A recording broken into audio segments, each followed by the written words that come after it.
All right, we have your top headlines where you live. I'm Darren Bob. Let's get you caught up on what's going on around the area. One man is fighting for his life in a Fort Smith hospital after being stabbed several times last night.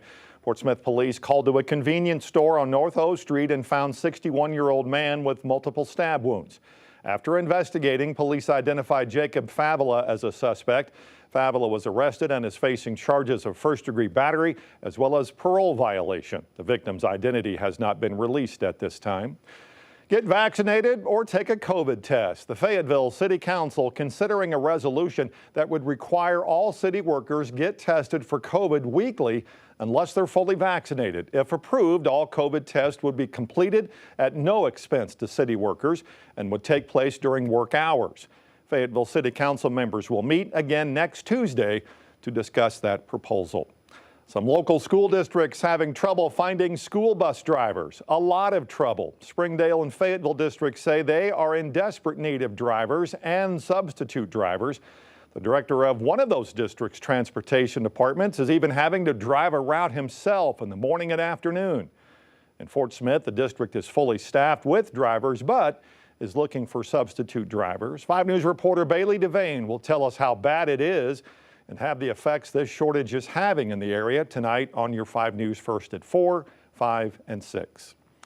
An Arkansas native among the 13 service members killed in the Kabul attack. A U.S. Marine Staff Sergeant Taylor Hoover lived in West Memphis until he moved to Utah. Hoover's aunt and uncle are in Marion, Arkansas. He was with the Marine Corps for 11 years and remembered as a hero. Governor Asa Hutchinson expressed his appreciation for Hoover's service and sacrifice.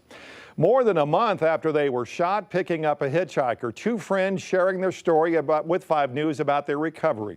39-year-old Derek Riggs and 32-year-old Jake Myers, both shot July 17th. Since then, police have identified the gunman as Lee King. They say they gave him a ride to a gas station. In return, investigators say King shot Riggs 3 times, once at his legs and twice at his abdomen. He was treated at Baptist Health in Fort Smith. Myers was shot once in the face and had to be taken to Little Rock.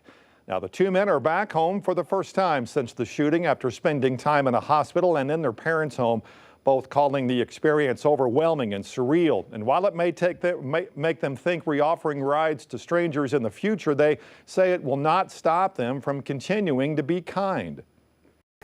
I would just make sure that he knew, like, he's forgiven, but I'll never forget that. Like, he's changed our lives forever. Don't let it discourage you from being a good person. Just because something bad happened to us. 2 also wanted to give thanks to the community for their overwhelming support throughout the past months as they continue to recover.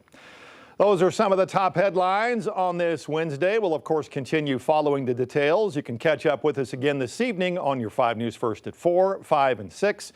I'm Darren Bob. Have a great Wednesday.